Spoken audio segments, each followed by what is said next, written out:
Ladies and gentlemen, السيدات والسادة، distinguished guests, esteemed الضيوف dignitaries, الموقرين Al-Ahly legends, والسادة الحضور ومشجعي النادي الأهلي من كل أنحاء العالم، Assalamu alaikum. السلام عليكم.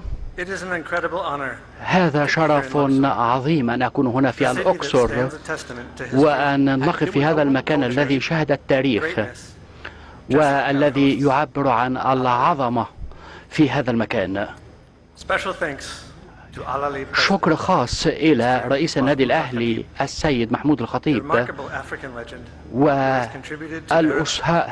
هذه الأسطورة الإفريقية العظيمة التي استمرت لعقود عديدة. كذلك أشكر أصدقائي السيد خالد مرتجي وفريقه الذين يقومون بدعمنا دعما عظيما في كل وقت. هذه الليلة ونحتفل بلحظة تعتبر لحظة لنا جميعا، وصول كأس العالم للأندية إلى مصر، والذي تستضيفه أحد أنجح الأندية في تاريخ كرة القدم. الأهلي هو ليس مجرد ناديا، إنه رمز الصمود والتميز والطموح الذي لا ينتهي. لقد مثل إفريقيا على الساحة الدولية وأثبت أن الشغف والتصميم والعمل الجاد يؤدي إلى العظمة، وكذلك للأهلي تاريخ طويل في كل أنحاء العالم. واليوم هذا التاريخ يزداد ويتضح بوجود كأس العالم للأندية.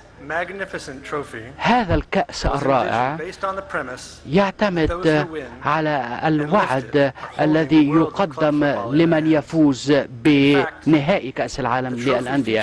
في الحقيقة هذا الكأس رائع جدا،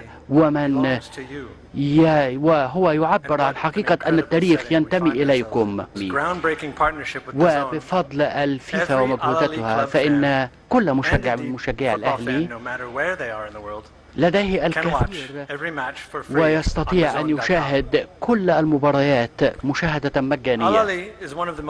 الأهلي أحد أكبر وأعظم الأندية في التاريخ، وأيضا لديه تاريخ حافل ليس فقط على المستوى المصري والإفريقي، إنه أكثر من مجرد استاد أو نادي، ولكن والأهلي يحاول دائما أن يكون ناجحا وأن يحفر اسمه في تاريخ كرة القدم.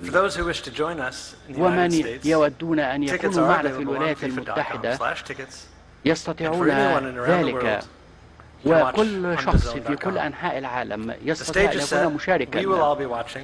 نحن جميعا سنشاهد ونرقب الوقت، ونشكركم شكرا جزيلا، واستمتعوا بهذا الاحتفال.